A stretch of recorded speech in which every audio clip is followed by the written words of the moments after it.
सरकारी मेरा बेटा सरकारी में नहीं पढ़ता, वो राशि हमको चुकाना पड़ता तो शायद मैं भी उसको नहीं पढ़ा सकता। आपका बेटा सरकारी स्कूल से पढ़ा? जी हाँ, लेकिन चंद्रयान 3 जब हुआ तो 2019 में बताया कि अब्बा इसमें हम लोग काम कर रहे हैं। हम पूछे कौन काम करते? नहीं अब हम ये नहीं बता सकते हैं। तो इसरो में ही वो अपना योगदान किए। VSSC में 7.5 CGPA लाना होगा। अगर 7.5 CGPA लेके आते हैं तो सरकार खर्चा बियर करेगी, और उससे कम होता है तो गार्जियन को बियर में 3 एरो, उसमें 3 जो है IST में 3 ब्रांच था, एरो स्पेस, एवोनिक्स और फिजिकल। तो उनका सिलेक्शन एरो जो एडवांस का एग्ज़ाम था उसमें वो सफल नहीं हुए, जिसमें IIT के लिए फ्री कोचिंग किया जाता है सरकार की एजेंसी के द्वारा। इस देहाती क्षेत्र से एक मेरा बेटा जो आज पूरे देश का, पूरे इलाके का, गांव समाज का, जिस गांव को कोई नहीं जानता है, वहां से वहां तक पहुंच पाया है संघर्ष करके। नमस्कार दोस्तों, मेरा नाम विश्वजीत कुमार है और आप देख रहे हैं पब्लिक एक्शन। 23 अगस्त को हमारा देश भारत का नंबर 1 देश बन गया है, क्योंकि चंद्रयान 3 चंद्रमा पे पहुंच चुका था और सफल लैंडिंग भी हुआ। और हम एक वहीं के साइंटिस्ट के घर पहुंच चुके हैं, जो कि कटिहार के बारसोई में छोगड़ा गांव से बिलोंग करते हैं, वहीं पे हैं। और हमारे साथ उनके परिजन भी हैं, उनसे बातें करेंगे। सबसे बड़ी बात तो ये है कि ये एक सीमांचल क्षेत्र है और यहाँ पे बहुत ही ये पिछड़ा इलाका है। जब आप यहाँ पे आओगे ना तो देखोगे रास्ते में कि बहुत पिछड़ा इलाका है, और एक पिछड़े इलाके से एक जो कि भारत का नंबर 1 साइंटिस्ट बन जाता है चंद्रयान 3 को सफल करने में, उनके घर पे आ चुके हैं और उनसे बातें करेंगे, उनके पिताजी से बातें करेंगे कि आखिर कैसे किए ये सब। हमेशा बिहार को प्रताड़ित किया जाता है, हमेशा बिहार को नीचे स्तर पे देखा जाता है। कहीं भी कुछ ऐसा होता है तो बिहार का नाम नीचे ही रहता है। हालांकि बिहार हमेशा, बिहार से कोई ना कोई अव्वल आता है और कुछ ना कुछ बनता रहता है। और ऐसे ही हमारे बिहार से एक मोहम्मद साबिर जी हैं, जो कि चंद्रयान 3 के साइंटिस्ट के रूप में काम कर रहे हैं, और उनसे चलिए उनके पिताजी से बातें करते हैं कि आखिर ये सब कैसे किए। सबसे पहले चाचा आपको बहुत बहुत बधाई। आप लोगों को भी बधाई हो, पूरे भारतवर्ष आप लोगों को भी बधाई हो कि आप लोग इतना दूर से आए हैं संपर्क करने के लिए। मैं बहुत बहुत धन्यवाद ज्ञापन करता हूँ आप लोगों को। चाचा जी, आप सबसे पहले ये बताइए कि आपके बेटे मोहम्मद साबिर जी एक साइंटिस्ट के रूप में काम किए और वो चंद्रयान 3 को इतनी सफलतापूर्वक करवाए और भारत को नंबर 1 बना दिए, कैसा लग रहा है? बहुत खुशी हो रही है, अत्यधिक प्रसन्न हूँ, अत्यधिक, और अपने बेटे पर गौरवान्वित हूँ और फख्र भी करता हूँ कि ऐसे ही लाल लोगों को मिले। मैं बहुत संतुष्ट हूँ और पूरे टीम को बधाई भी दे चुका हूँ, और आप लोगों को भी बधाई दे रहा हूँ कि इस देहाती क्षेत्र से एक मेरा बेटा जो आज पूरे देश का, पूरे इलाके का, गांव समाज का, जिस गांव को कोई नहीं जानता है, वहां से वहां तक पहुंच पाया है संघर्ष करके। मैं इससे बहुत संतुष्ट हूं। चाचा जी, ये बताइए कि ये बहुत ही पिछड़ा इलाका है और यहाँ से आपके बेटे सीधे चंद्रयान 3 को सफल करवा दिए, आखिर ये सब कैसे मुमकिन हो पाया? देखिए, उनको बचपन से ही पढ़ाई का बहुत शौक़ था। मैं तो उस समय बाहर था, मैं भी शिक्षक था नियमित। मेरी पोस्टिंग 1988 में हुई थी।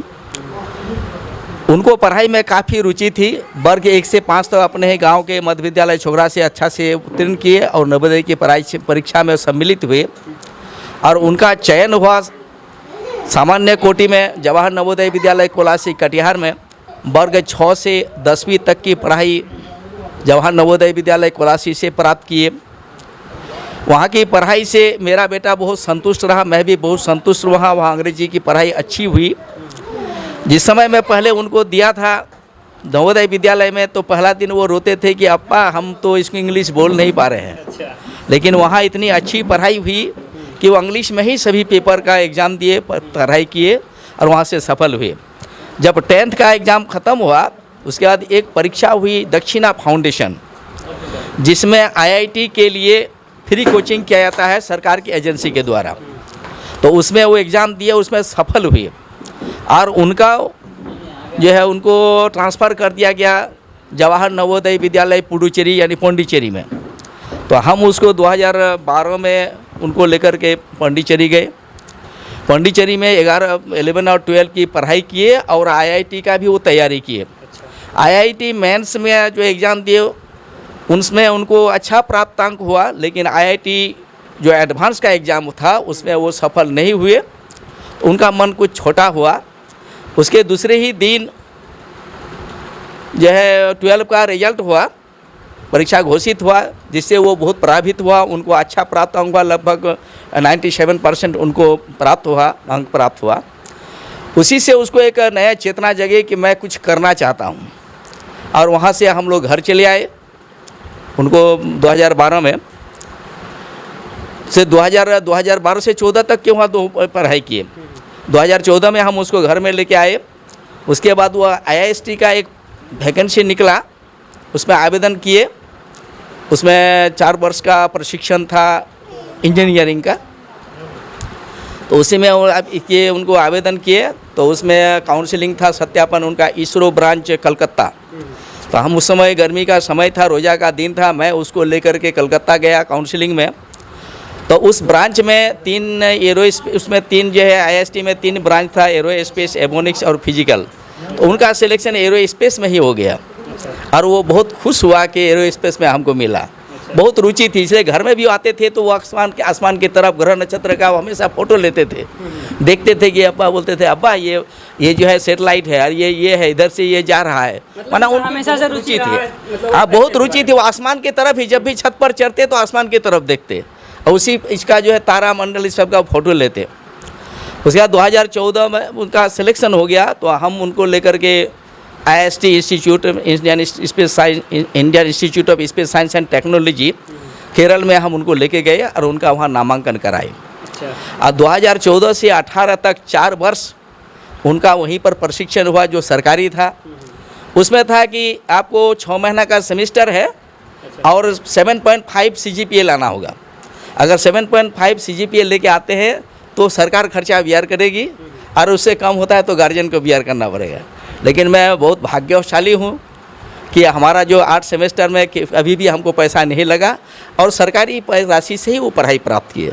मैं बहुत संतुष्ट हूँ। चाचा जी, ये बताइए कि जिस वक्त वहाँ पे लैंडिंग करने वाला था स्पेस, उस वक्त आपको कॉल आया था या नहीं आया था? नहीं, हमको 20 तारीख को ही फ़ोन किए। नहीं, IIST का जब उस वक्त किए ना, उसके बाद उनकी पोस्टिंग इसरो में ही हो गई। IIST में जो वो परीक्षा दिए, उस परीक्षा में अच्छा अंक प्राप्त हुआ। वो टॉप 20 में आया और उनका पदस्थापन इसरो में ही हुआ। तो इसरो में उनको दूसरी जगह बेंगलोर में भी जा सकते थे, उनका ब्रांच है, लेकिन वो केरल को ही पसंद किए कि नहीं, इरियो जो VVS ये है, विक्रम साराभाई स्पेस सेंटर, तो VSSC बोले कि ये सबसे बड़ा प्रतिष्ठान, अब्बा मैं इसी में ही रहूँगा क्योंकि यहाँ हमको नॉलेज अधिक मिलेगा। तो इसरो में ही वो अपना योगदान किए VSSC में। और उसके बाद जब प्रथम सेटेलाइट का चंद्रयान का सेकंड चंद्रयान का जो है लॉन्चिंग हुआ, उसमें वो बोले थे, अब्बा हम लोग को छोटा सा रोल था, हम लोग कोई खास भूमिका नहीं थी क्योंकि वो असफल रहा। मतलब सेकंड चंद्रयान का जब लॉन्चिंग हुआ था उसमें भी उन्होंने जी हल्का सा उनका थे, हल्का सा रोल था। बोला कि हम लोग का बड़ा भारी रोल नहीं था, हम लोग हल्का सा सहयोग किए हैं।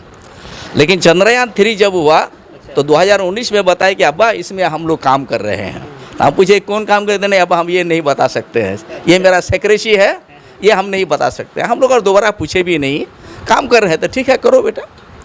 और वो जो है जब इस काम को पूरा हुआ, 20 तारीख को अचानक हमको फ़ोन कर रहा है कि अब्बा हम बेंगलोर जा रहे हैं। हम कहा तुमको बेंगलोर कौन काम है, क्यों जाओगे?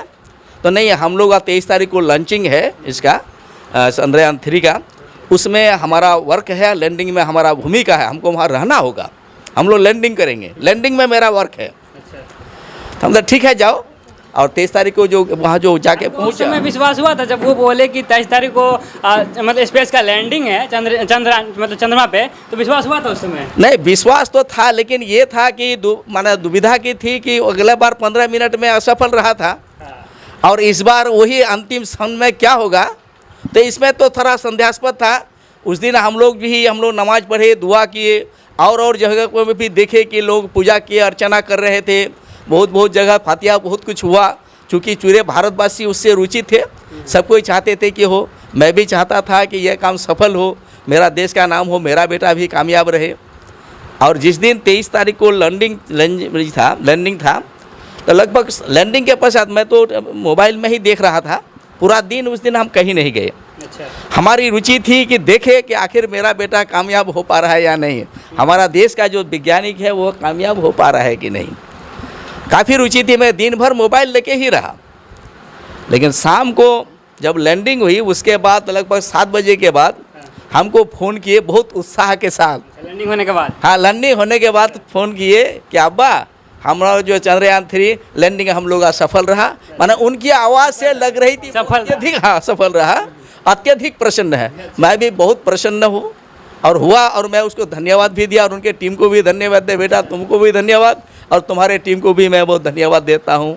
इतनी ही बात हुई और बोला कि देखिए अब्बा अभी 2 घंटा धूल है वहाँ, उसके बाद हम लोग फिर काम करने के लिए चले आएंगे, हम लोग का वहाँ काम है। बस इतनी ही बात हुई, उसके बाद और बात नहीं हुई। जिस वक्त उन्होंने कहा था कि अब्बा मतलब यहाँ पे चंद्रयान लैंडिंग हो गया सफलतापूर्वक, उस समय कैसा फीलिंग था आपके परिवार का? नहीं, हमारा परिवार में तो हम लोग उस समय 2 ही प्राणी थे, सभी बच्चे तो मेरा नौकरी में है ना, सभी नौकरी में था, तो 2 ही प्राणी हम लोग, हस्बैंड वाइफ दोनों ही है। दोनों ही अत्यधिक प्रसन्न हुए और हम लोग नमाज भी पढ़े और दुआ भी किए और बहुत खुशी हुई, अत्यधिक खुशी हुई कि इतना बड़ा मिशन कामयाब होना ये हमारे लिए नहीं, पूरे देश के लिए, पूरे देशवासियों के लिए, पूरे वैज्ञानिकों के लिए एक सफल अभियान था। हम लोग अत्यधिक प्रसन्न थे। मैं तो फुला ही नहीं समा रहा था, उसको व्यक्त नहीं कर सकता। कभी कभी मैं सोच रहा था तो मेरे आंखों से आंसू आ रही थी खुशी से, इतनी खुशी थी। बिहार का एक छोटे से गांव का लड़का पूरे इंडिया में अपना नाम को मतलब ऊंचा कर देता है और अपना बिहार का छाप छोड़ते हुए पूरे इंडिया का छाप छोड़ देता है, ये सबसे बड़ी बात है। जी हाँ जी, ये बिहार को जो इतना नीचे स्तर से देखा जाता है कि बिहार में ऐसा कुछ है ही नहीं, लेकिन बिहार से ही हर सेक्टर में जो निकलते हैं, और उनको क्या कहना चाहेंगे जो बिहार को हमेशा नीचे दबाए हुए रखना चाहते हैं? देखिए, प्रतिभा तो लोगों में छुपा हुआ है। बिहार में कुछ संसाधन की कमी है जिससे हमारा पूरा जो है विकसित नहीं हो पा रहा है। हम लोग का जो स्किल है, स्किल तो है बिहारियों के पास, स्किल है, लेकिन संसाधन के कारण, लोगों की गरीबी के कारण उतना लोग नहीं। आज ही अगर पैसा सरकारी, मेरा बेटा सरकारी में नहीं पढ़ता, वो राशि हमको चुकाना पड़ता, तो शायद मैं भी उसको नहीं पढ़ा सकता। आपका बेटा सरकारी स्कूल से पढ़े हैं? जी हाँ, नवोदय विद्यालय तो गवर्नमेंट का ना है। उनका था खाना, साबुन, कपड़ा, ड्रेस, जो कुछ भी हुआ, कलम, पेंसिल, जो भी हुआ, उनको तो सब सरकारी मिला। हम तो उसके पीछे कोई खर्चा नहीं किए, केवल कंटीजेंसी खर्चा किया आने जाने का, इतना ही। तो दोस्तों, आप देख सकते हो कि लोग कहते हैं कि सरकारी स्कूल में पढ़ाई नहीं होती है, सरकारी स्कूल से लोग कुछ नहीं कर सकते हैं, लेकिन एक ऐसा लड़का जो कि सरकारी स्कूल से पढ़ के आज पूरी दुनिया में फेमस हो गया है और भारत को नंबर 1 पे लाने पे उनका बहुत ही महत्वपूर्ण भूमिका उन्होंने निभाया है। जी, इससे तो मेरा मन बहुत आनंदित हो रहा है। इस बात को सुनते आप लोग जो कह रहे हैं, मैं बहुत आनंदित हो रहा हूँ। मैं अपने लोगों को ये संदेश देना चाहता हूँ। मेरा बेटा भी कई बार इस तरह का वीडियो देखे वो किया है, कई बार वो खुलासे में भी अपना प्रोग्राम किया है, जिसमें लोगों को ये परफॉर्मेंस दिया है कि तुम चाहो तो आगे बढ़ सकते हो। मैं उनका एक नोट पढ़ा था जब वो कटिहार नवोदय में था, उनका नोट एक हम पढ़ा था चुपके से।